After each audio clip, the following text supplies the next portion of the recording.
The room was spinning, a kaleidoscope of birthday balloons and horrified faces melting together. My throat felt like it was closing up tighter and tighter, as if invisible hands were strangling me from the inside. I clawed at my neck, gasping for air, but my lungs refused to fill. I collapsed to the cold hardwood floor, my limbs twitching uncontrollably. Through the blur of my fading vision, the heavy oak doors swung open. It was him, Tony. He looked older, sharper, and more handsome than I had ever imagined.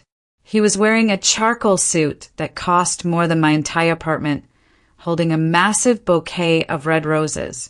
He had come back, just like he promised. I tried to call out his name, to crawl toward him, but my body was paralyzed. That was when Beverly stepped in front of me. My best friend, the woman who had handed me that drink at the bar 10 minutes ago, rushed toward him. Tears were already streaming down her face, but they looked practiced. She grabbed Tony's arm, pointing a shaking finger at my convulsing body. "I told you," she screamed, her voice piercing the chaos. "I told you she was using again. She's an addict, Tony. She couldn't handle the pressure." My heart shattered before the darkness took me. "My name is Christie. I am 25 years old, a junior graphic designer, and I have never touched a drug in my life." The last thing I saw was the look of pure disgust on the face of the only man I ever loved. To understand why that look destroyed me, you have to go back 5 years. I wasn't the city girl fighting for her life on the floorboards then. I was just Christie, a 20-year-old girl from a small town with big dreams, and a boyfriend who meant the world to me. Tony wasn't rich back then. He was kind, hardworking, and the son of a mechanic. We were inseparable. We had our whole lives mapped out on napkins at the local diner. But life isn't a fairy tale. A corrupt manager at the warehouse where Tony worked had started embezzling funds, and he was planting evidence to frame Tony for the theft. A friend in HR warned Tony just days before the audit. "They're going to pin it all on you on Monday. You're looking at 10 years. Tony didn't have the money for a lawyer to fight a rigged system. He knew if he stayed, he'd be locked up before he could prove his innocence. "I have to go, Christie," he told me one rainy night, his eyes red. "If I stay, they win. I have to go abroad, work, and make enough money to hire a real legal team to expose them from the outside. I can't let you wait for a prisoner." He pressed a simple silver band into my hand. It wasn't a diamond, but felt heavier than gold. "Wait for me," he whispered, kissing my forehead. "No matter how long it takes, I'm coming back for you." And then he was gone. For 5 years, I held onto that cheap silver ring like it was a lifeline. I didn't know that holding onto the past would almost cost me my future. After Tony left, I couldn't stay in our hometown. Every street corner held a memory of him that hurt too much to bear. I moved to the city, got a job at a marketing firm, and tried to start over. That was where I met Beverly. She was everything I wasn't. Loud, confident, and always the center of attention. She took me under her wing on my first day, showing me the ropes and chasing away the office creeps. I thought I had found a sister. I was so grateful to have a friend that I ignored the little red flags that started popping up. When I came up with a brilliant slogan for a client, Beverly pitched it to the boss as her own idea while I was in the bathroom. When I confronted her, she laughed it off. "Oh, Christie, you're too shy to present it anyway." I did it for the team. She would constantly ask about Tony, listening with a strange intensity. I told her everything, how perfect he was, how much I missed him, and how I knew he would return. I didn't see the jealousy in her eyes. I didn't see that she was studying my life, not to support it, but to steal it. I thought I was confiding in a friend, but I was handing a blueprint to my enemy. 3 years went by, and the letters from Tony stopped coming. I didn't know it then, but he was working 80-hour weeks in dangerous conditions to build his fortune and couldn't risk contacting me. The silence was deafening. I spent my nights staring at my phone, praying for a sign. Beverly was always there, whispering poison in my ear disguised as advice. "He's gone, Chris," she would say, sipping her wine.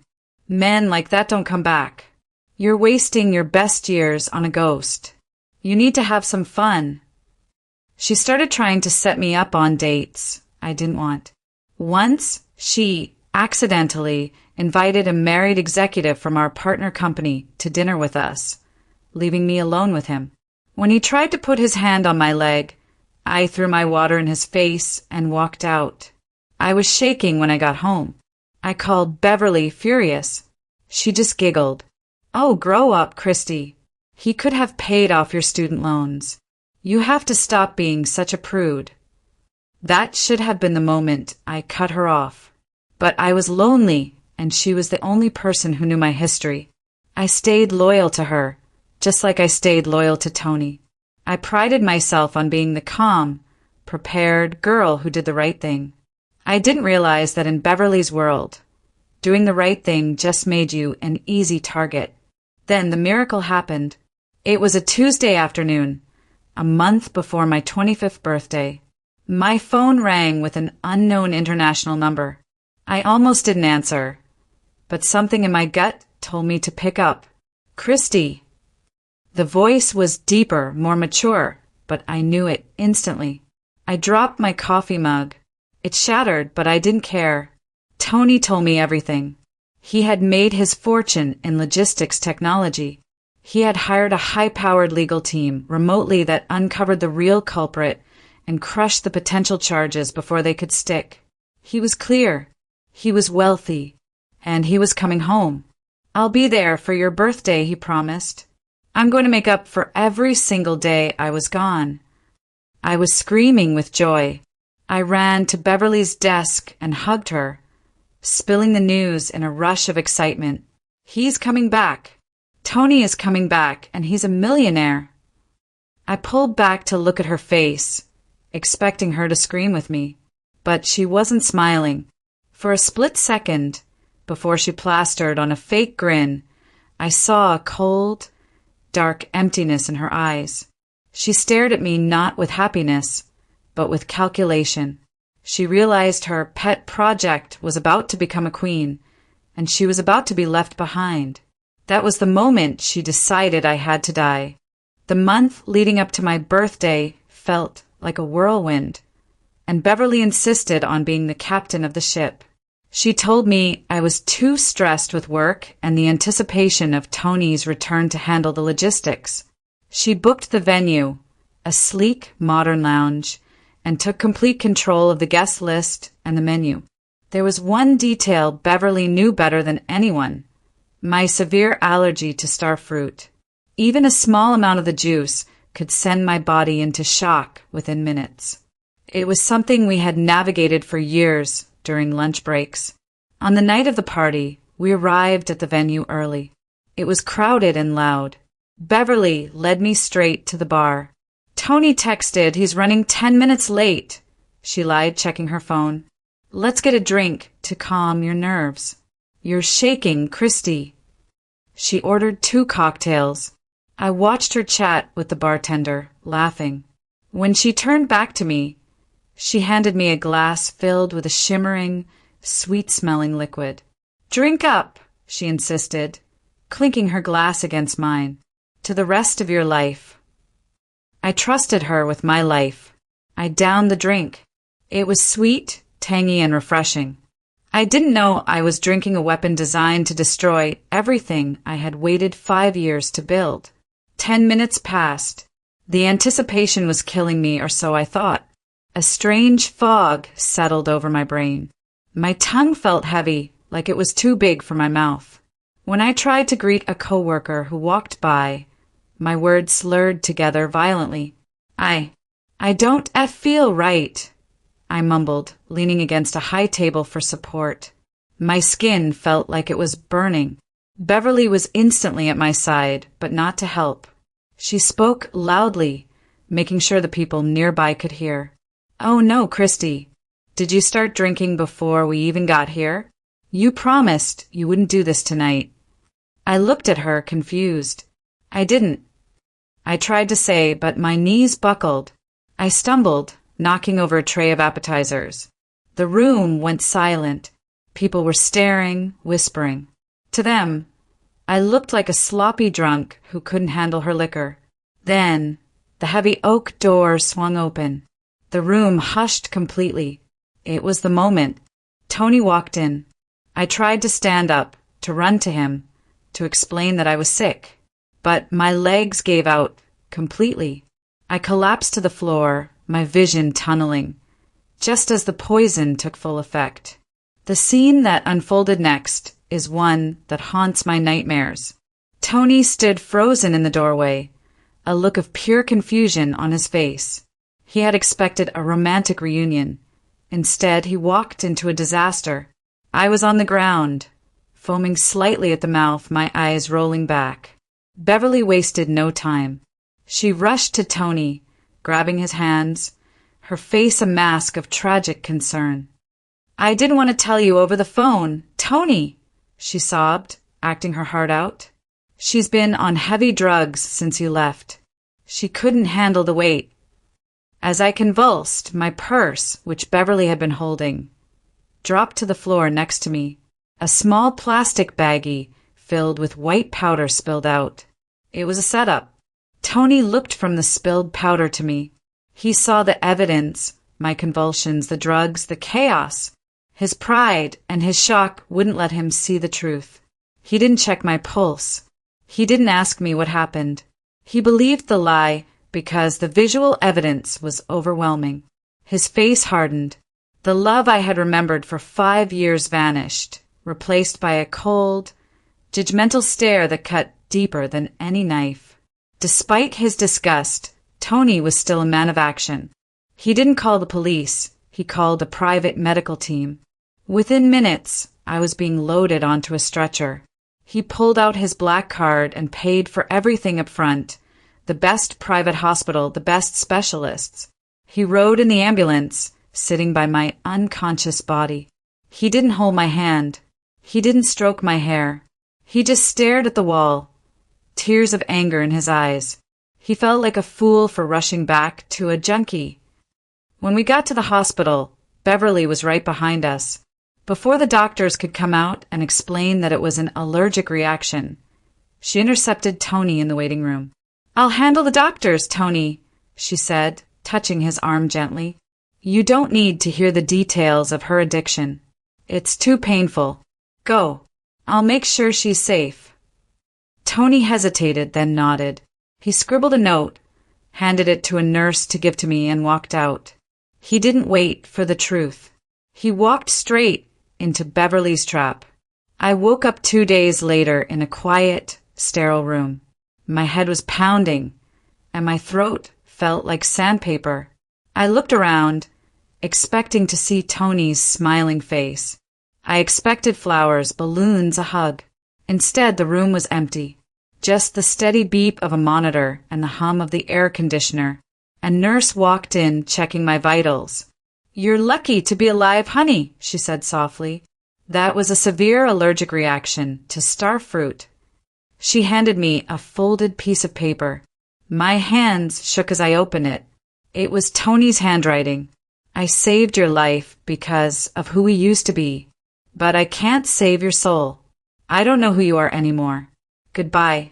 I screamed. I tried to call him, but my phone was dead. When I finally charged it, the notifications flooded in. Tony had blocked me on everything. But the final blow came from an email. It was from my boss. Christie. Effective immediately. Your employment is terminated. We cannot have drug overdoses associated with our company events. Beverly had told them. She had destroyed my reputation, stolen my love, and taken my livelihood while I was in a coma. I was alone, jobless, and heartbroken. I curled into a ball and cried until there were no tears left. This was my rock bottom. The days following my discharge were a blur of silence and rejection. I sat in my apartment, staring at my phone, willing it to ring. I tried calling Tony every hour, but it went straight to voicemail. He had erased me. Desperate, I called Beverly. She didn't answer the first 5 times. When she finally picked up, her voice was dripping with a sickly sweet pity that made my skin crawl. "Christie, please stop calling," she sighed, as if she were speaking to an unruly child. "Tony is devastated. He saw the drugs in your purse. He was disgusted, Chris. He told me he never wants to see your face again. He thinks you're dangerous." "I was poisoned, Bev," I cried, gripping the phone until my knuckles turned white. "You gave me that drink. You planted that bag." "See? You're hallucinating," she cut in sharply. "This is exactly why he left. I'm doing my best to calm him down, but you need to let him go. Don't make this harder on yourself." She hung up. I sat there in the dark, the silence pressing in on me. I had lost my job, my reputation was in tatters, and the man I loved thought I was a monster. I felt small, defeated, and entirely alone. 2 months dragged by. I didn't run away. Instead, I got a temp job filing papers at a small law firm. Far below my skill level, but it paid the rent. I kept my head down, barely speaking to anyone. I was rebuilding myself, brick by brick, hardening my heart against the world. One afternoon, while organizing a stack of magazines in the break room, a glossy cover caught my eye. My breath hitched. It was a business lifestyle magazine featuring the city's most eligible bachelors. There, on page 4, was Tony. He looked powerful and serious, but it was the smaller photo inset that stopped my heart. It was a picture from a charity gala. Tony was in a tuxedo, and hanging onto his arm, wearing a dress that cost more than my car, was Beverly. She was looking at the camera with a predatory, triumphant smirk. The caption read, "Tech mogul Tony Reed with his partner, Beverly." The world tilted on its axis. It clicked instantly. The drink, the planted drugs, the lies. It wasn't an accident. It wasn't bad luck. It was a coup. She hadn't just failed to protect me. She had executed me socially so she could step into my life. The sadness in my chest evaporated, replaced by a cold, sharp rage. I didn't scream. I didn't go on social media to rant. I went quiet. I became a hunter. The calm, prepared Christie that Tony had fallen in love with years ago woke up. I used my lunch breaks to visit the hospital records department. I demanded my full file, threatening legal action if they withheld it. When I got the toxicology report, I scanned it with trembling hands. There were no narcotics, no heroin, no cocaine, but highlighted in red was a high concentration of caramboxin, the toxin found in star fruit. The doctor's notes confirmed anaphylactic shock induced by allergen ingestion. That was my smoking gun, but I needed more. I tracked down the bartender who worked the venue that night. He was working at a dive bar now. $100 loosened his memory. "Yeah, I remember that group," he said, wiping glass. "You're the girl who got taken out on a stretcher, right? I never forgot that night. That friend of yours, she was weird. She ordered 2 drinks, and as soon as I set them on the counter, I saw her pour something from a small vial into one of them. When I asked her what she was adding, she smiled and said, 'Just some liquid sweetener. I'm on a strict diet.' It seemed odd, but since it was her glass and she paid for them, I didn't press. I had him write and sign a witness statement right there on a napkin. I had the science and I had the witness. I had the truth. Now, I just needed to deliver it to the only judge that mattered. I knew getting to Tony would be nearly impossible. Beverly had built a fortress around him. But I knew something she didn't, Tony's habits. We used to talk about his social anxiety. He hated large crowds. He once told me, "No matter where I am, at 10 p.m., I need 10 minutes of fresh air or I'll suffocate." He was hosting a massive charity auction at the Grand Hotel on Saturday. Security was tight, Invitations were exclusive. I didn't have a ticket, but I knew the hotel layout from a previous marketing job. I slipped in through the kitchen service entrance, dressed in a stolen waiter's uniform. I made my way up the fire escape to the private VIP balcony. It was 9:55 p.m. I waited in the shadows, my heart hammering against my ribs like a trapped bird. The cold night air bit at my skin, but I didn't feel it. At 10 p.m. exactly, the glass doors slid open. Tony stepped out, loosening his tie, looking exhausted. He took a deep breath, leaning against the railing, his back to me. He was 10 feet away. "Hello, Tony," I said, my voice steady. He spun around, his eyes widening in shock. Then his face hardened into that same mask of cruelty I had seen at the party. "How did you get in here?" he snapped, his voice dripping with disdain. "Security." "Wait," I said, not moving an inch. "What do you want?" he sneered, reaching for his phone. "Money? Is that it? Did you run out of cash for your habit?" His words stung, but I didn't flinch. I wasn't the victim anymore. "I don't want your money, Tony. I want you to look at this." I held out a plain, manila folder.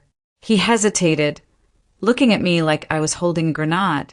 Finally, curiosity, or perhaps the desire to get rid of me, made him grab it. "And listen to this," I added. I pulled out my phone.